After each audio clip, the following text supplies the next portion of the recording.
Assalamualaikum warahmatullahi wabarakatuh.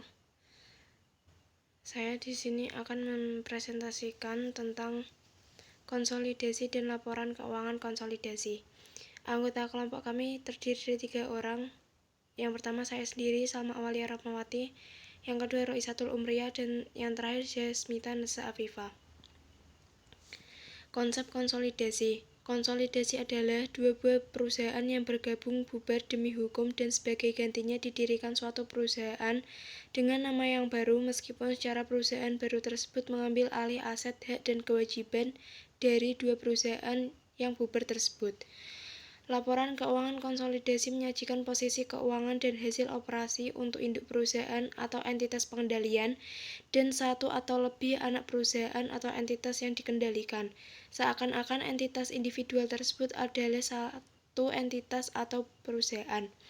Dua perusahaan dianggap perusahaan dengan hubungan istimewa jika suatu perusahaan mengendalikan lain. Laporan keuangan konsolidasi umumnya dianggap lebih berguna dibanding laporan keuangan terpisah perusahaan individual jika perusahaan tersebut berhubungan istimewa.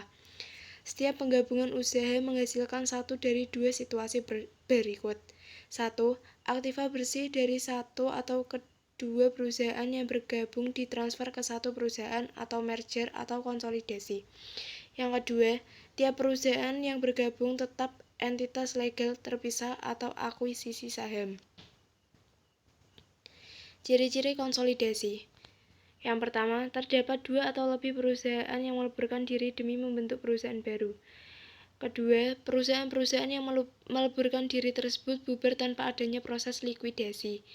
Yang ketiga, perusahaan baru yang berbentuk dari hasil peleburan harus memperoleh status badan hukum yang baru. Keempat, rancangan konsolidasi dan konsep akta konsolidasi harus disetujui oleh RUPS di tiap-tiap perseroan. Kelima, konsep akta konsolidasi yang telah disetujui oleh RUPS akan dituangkan dalam akta konsolidasi yang dibuat di hadapan notaris dalam bahasa Indonesia. Keenam, perusahaan hasil konsolidasi akan memperoleh status badan hukum pada tanggal diterbitkan keputusan Menkumham tentang perusahaan yang meleburkan diri tanpa proses likuidasi. Yang terakhir, aktiva dan pasiva perusahaan yang meleburkan diri akan beralih ke perusahaan baru hasil konsolidasi sesuai dengan titel hukum. Kegunaan laporan keuangan konsolidasi. Laporan keuangan konsolidasi terutama ditujukan untuk kepentingan pemegang saham, kreditor, dan penyedia dana lain ke induk perusahaan. Laporan keuangan konsolidasi lebih berguna untuk pihak-pihak dengan kepentingan jangka panjang di induk perusahaan. Jika digunakan sesuai dengan ketentuan, laporan keuangan konsolidasi memiliki beberapa manfaat, di antaranya mengetahui efek entitas anak perusahaan terhadap induk perusahaan dalam jangka panjang, memberikan informasi paling mutakhir kepada tim manajemen perusahaan induk mengenai kinerja anak perusahaan yang dimiliki. Yang terakhir, memberikan informasi kepada pihak luar yang membutuhkan. Keterbatasan laporan keuangan konsolidasi. 1. Karena hasil operasi dan posisi keuangan dari masing-masing perusahaan yang dimasukkan ke dalam laporan konsolidasi tidak diungkapkan, kinerja atau posisi buruk dari satu atau lebih perusahaan dapat disembunyikan oleh kinerja yang baik dari perusahaan lainnya. Yang kedua, tidak semua saldo laba konsolidasi tersedia untuk dividen induk perusahaan karena sebagian dapat mencerminkan bagian induk perusahaan atas laba anak perusahaan yang belum dibagikan. Begitu pula karena laporan keuangan konsolidasian termasuk aset anak perusahaan, tidak semua aset yang ditampilkan tersedia untuk pembagian dividen induk perusahaan. Ketiga, karena rasio-rasio keuangan berdasarkan laporan keuangan konsolidasian dihitung berdasarkan informasi gabungan. Rasio-rasio tersebut tidak mewakili perusahaan manapun yang dikonsolidasi, termasuk induk perusahaan. 4. Akun-akun yang sama dari perusahaan-perusahaan berbeda yang digabungkan dalam konsolidasi bisa jadi tidak seluruhnya dapat dibandingkan. Sebagai contoh, panjang siklus operasi dari perusahaan-perusahaan yang berbeda dapat bervariasi, menyebabkan piutang dari panjang periode yang sama diklasifikasikan berbeda. 5. Informasi tambahan tentang masing-masing perusahaan atau kelompok perusahaan yang termasuk dalam konsolidasi sering diperlukan untuk penyajian wajar, tetapi tambahan pengungkapan tersebut dapat menyebabkan catatan atas laporan keuangan menjadi sangat banyak. Kemampuan untuk memiliki pengendalian. Dalam situasi tertentu, pemegang saham mayoritas anak perusahaan mungkin tidak mampu untuk mempunyai kendali walaupun mereka mempunyai lebih dari 50% saham berhak suara yang beredar.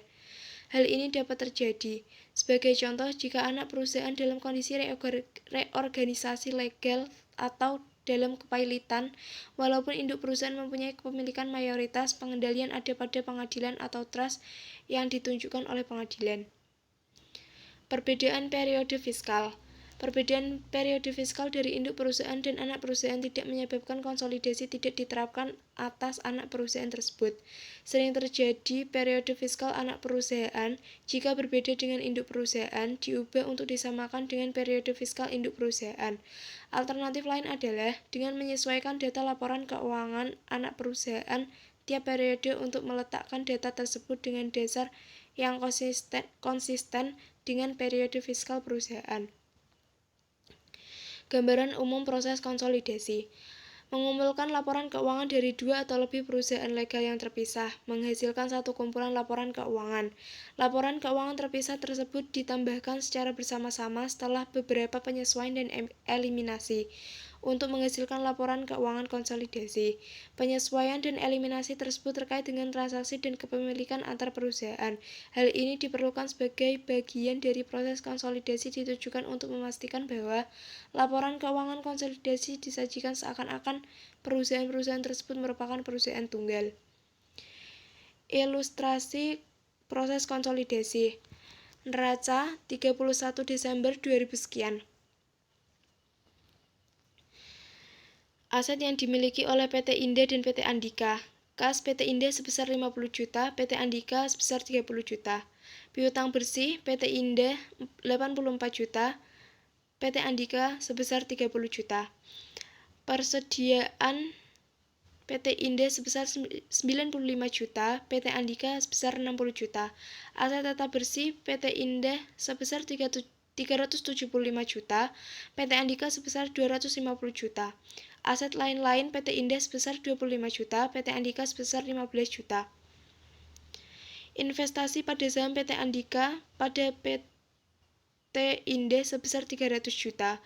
Total aset PT Indah sebesar 884 juta rupiah, PT Andika sebesar 300 juta 58 juta rupiah.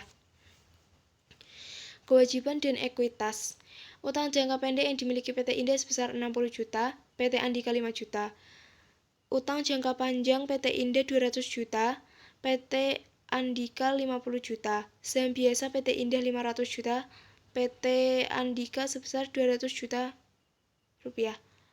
Saldo laba PT Indah sebesar 124 juta, PT Andika 100 juta. Total kewajiban dan ekuitas PT Indah sebesar 884 juta, PT Andika sebesar 355 juta rupiah. Informasi tambahan terkait dengan PT Indah dan PT Andika adalah sebagai berikut. 1. PT Indah menggunakan metode ekuitas dasar untuk mencatat investasi pada PT Andika. Akun investasi dicatat pada nilai buku aset bersih PT Andika dan disesuaikan dengan bagian PT Indah atas laba dan dividen PT Andika. Kedua, PT Andika berutang ke PT Indah senilai 1 juta rupiah pada akhir tahun. 3. PT Andika membeli persediaan dari PT Indah senilai 6 juta rupiah selama tahun 2000 sekian. Persediaan tersebut mempunyai biaya perolehan awal 4 juta rupiah. PT Andika masih memegang persediaan tersebut pada akhir periode. Entitas konsolidasi.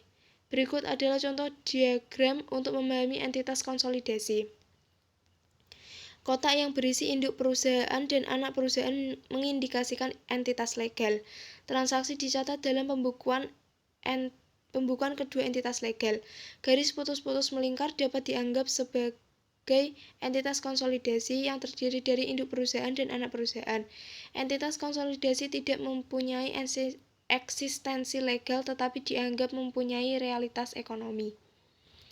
Transaksi atau hubungan kepemilikan yang terjadi melintasi garis putus-putus melibatkan pihak luar dan dicerminkan secara tepat dalam laporan keuangan konsolidasi. Transaksi atau hubungan yang terjadi seluruhnya dalam entitas konsolidasi tidak dicerminkan dalam laporan keuangan konsolidasi karena tidak melibatkan pihak luar. Sebaliknya, transaksi atau hubungan tersebut dipandang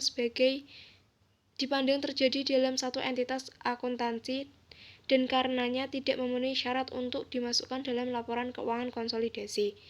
Sebagai contoh, jumlah total yang dilaporkan untuk kas, aset tetap, aset lain-lain, dan utang jangka panjang dalam contoh ini didapat dari penjumlahan jumlah yang dilaporkan oleh kedua perusahaan. Penyesuaian diperlukan untuk mengurangi piutang bersih dan utang jangka pendek untuk utang antar perusahaan. Persediaan dan saldo laba disesuaikan untuk menghilangkan peningkatan nilai tercatat yang terjadi ketika PT Andika membeli persediaan dari PT Indah. Untuk kepemilikan perusahaan, hanya saldo ekuitas pemegang saham PT Indah sebagai induk perusahaan yang dimasukkan dalam neraca konsolidasi. Pada contoh PT Indah dan PT Andika, beberapa hal perlu mendapat perhatian khusus untuk memastikan bahwa laporan keuangan konsolidasi menampilkan seakan-akan karena semua sumber daya berada di bawah pengendalian manajemen tunggal, yaitu direktur-direktur dan karyawan-karyawan dari perusahaan induk tersebut. Entitas pelaporan. Ketika terjadi hubungan induk dan anak, entitas tersebut berfungsi sebagai entitas yang terpisah dan pencatatan akuntansinya pun dilaksanakan secara terpisah. Walaupun secara hukum merupakan entitas yang terpisah, dalam kenyataannya hanya ada satu entitas ekonomi karena semua sumber daya berada di bawah pengendalian manajemen tunggal, yaitu direktur-direktur dan karyawan-karyawan dari perusahaan induk tersebut. Laporan keuangan untuk entitas gabungan disusun dengan mengkonversi laporan keuangan perusahaan induk dan anak menjadi laporan konsolidasi yang merefleksikan posisi keuangan dan hasil operasi entitas gabungan. Entitas yang baru bertanggung jawab terhadap pemegang saham, kreditur, perusahaan induk, dan pihak-pihak lain yang berkepentingan. Mekanisme proses konsolidasi. Kertas kerja digunakan untuk memfasilitasi proses penggabungan dan penyesuaian saldo akun dalam konsolidasi. Induk perusahaan dan anak perusahaan mempunyai pembukuan masing-masing, tidak ada pembukuan untuk entitas konsolidasi.